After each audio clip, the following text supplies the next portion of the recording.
జగిత్యాల జిల్లాలో ABN Andhra Jyothi effect. Jagtial జిల్లా మేట్పల్లి మండలం పెద్దాపూర్ గురుకుల పాఠశాల సమస్యలపై ప్రభుత్వం స్పందించింది. ప్రభుత్వ గురుకుల పాఠశాలలో 10 రోజుల్లోనే 2 విద్యార్థులు మృతి చెందడం, వసతి గృహం దుస్థితిపై ఏబిఎన్ ఆంధ్రజ్యోతి ప్రచారం చేసిన కథనాలకు తెలంగాణ ప్రభుత్వంలో కదలిక అయితే వచ్చింది. దీంతో ఇవాళ గురుకుల పాఠశాలకు డిప్యూటీ సీఎం భట్టి విక్రమార్క, మంత్రి పొన్నం ప్రభాకర్ వెళ్లనున్నారు.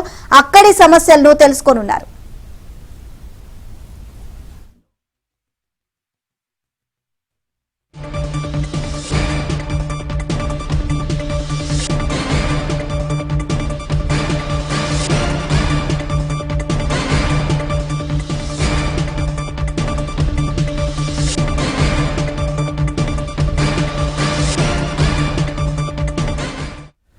చూస్తున్నాం జగిత్యాల జిల్లాలో ఏబిఎన్ ఆంధ్రజ్యోతి ఎఫెక్ట్ చూస్తా ఉన్నాం. జగిత్యాల జిల్లా మెట్పల్లి మండలం పెద్దాపూర్ గురుకుల పాఠశాల సమస్యలపై ప్రభుత్వం స్పందించింది. ప్రభుత్వ గురుకుల పాఠశాలలో 10 రోజుల్లోనే 2 విద్యార్థులు మృతి చెందడం, వసతి గృహం దుస్థితిపై ఏబిఎన్ ఆంధ్రజ్యోతి ప్రసారం చేసిన కథనాలకు తెలంగాణ ప్రభుత్వంలో కదలిక వచ్చింది. దీంతో ఇవాళ గురుకుల పాఠశాలకు డిప్యూటీ సీఎం భట్టి విక్రమార్క, మంత్రి పొన్నం ప్రభాకర్ వెళ్లనున్నారు.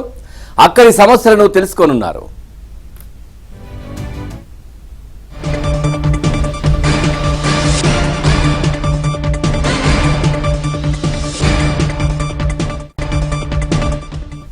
చూస్తున్నాం ఆంధ్రజ్యోతి ఎఫెక్ట్ చూస్తా ఉన్నాం. జగిత్యాల జిల్లా మెట్పల్లి మండలం పెద్దాపూర్ గురుకుల పాఠశాల సమస్యలపై ప్రభుత్వం స్పందించిన బ్రేకింగ్ న్యూస్. ప్రభుత్వ గురుకుల పాఠశాలలో 10 రోజుల్లోనే 2 విద్యార్థులు మృతి చెందడం కావచ్చు, వసతి గృహం దుస్థితిపై ఏబిఎన్ ఆంధ్రజ్యోతి ప్రసారం చేసిన కథనాలకు తెలంగాణ ప్రభుత్వంలో కదలిక వచ్చింది. ఈరోజు డిప్యూటీ సీఎం అదేవిధంగా అక్కడి జిల్లా మంత్రి పొన్నం ప్రభాకర్ కూడా అక్కడికి వెళ్లనున్నట్టుగా తెలుస్తోంది. అక్కడ ఏ విధమైనటువంటి ఏర్పాట్లున్నాయి, ఏ విధంగా పిల్లలు సమస్యలు ఎదుర్కొంటున్నారు, దీనికి సంబంధించి వాళ్ళు అక్కడికి ఈరోజు వెళ్లబోతున్నారు. ఇక ఓవరాల్ గా ఈ అంశానికి సంబంధించి మరింత సమాచారాన్ని మా కరీంనగర్ కరెస్పాండెంట్ శ్రీనివాస్ అడిగి తెలుసుకుందాం.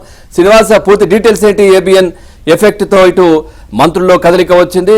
ఆ గురుకుల పాఠశాల దుస్థితికి సంబంధించి అంటే అక్కడ జరుగుతున్న ఏర్పాట్లు కావచ్చు, లేదంటే ఇబ్బందికర పరిస్థితులు, వాటిని పరిశీలించడానికి ఈరోజు డిప్యూటీ సీఎం జిల్లా మంత్రి కూడా వెళ్తున్నట్టుగా తెలుస్తోంది. పూర్తి డీటెయిల్స్ ఏంటి?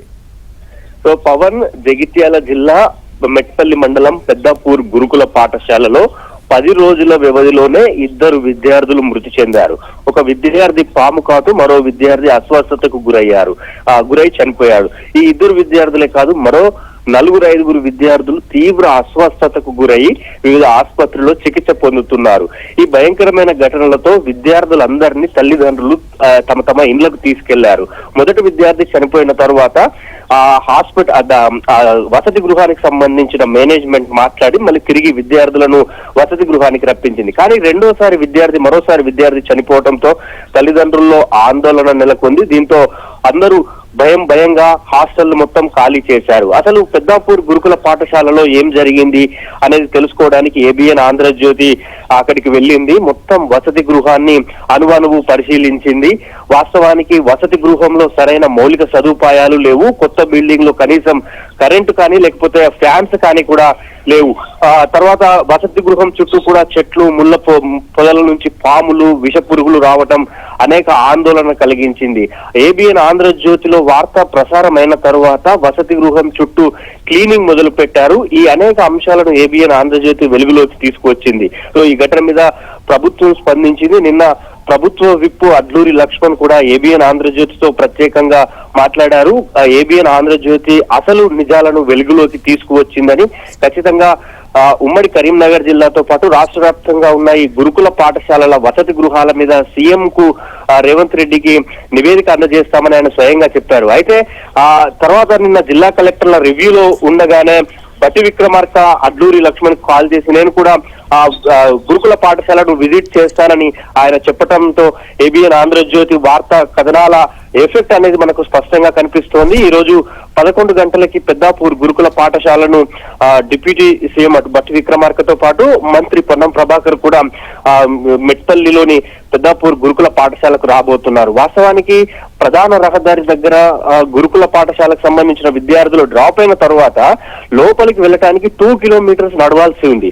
అంటే విద్యార్థులను డ్రాప్ చేసి మళ్ళీ తిరిగి తల్లిదండ్రులు కూడా ఇంకో 2 కిలోమీటర్స్ నడవాలి. ఇలా అనేక అంశాలను వసతి గృహానికి వెళ్ళిన తర్వాత ఏబిఎన్ ఆంధ్రజ్యోతికి అనేక విషయాలు వెల్లడయ్యాయి. అత్యంత దారుణమైన స్థితిలో ఉన్న గురుకుల పాఠశాల పైన ఏబిఎన్ కథనాలను ప్రసారం చేసిన తర్వాత ప్రభుత్వమే నేరుగా స్పందించి స్వయంగా డిప్యూటీ సీఎంఏ రంగంలోకి దిగుతున్నారు. అంటే మనము ఆ వార్తకు సంబంధించిన ఎఫెక్ట్ ఏంటో అర్థం చేసుకోవచ్చు. సో ఈ ఒక్క గురుకుల పాఠశాలనే కాదు, మిగతా అన్ని గురుకుల పాఠశాలలకు సంబంధించిన ఒక ప్రత్యేకమైన నివేదిక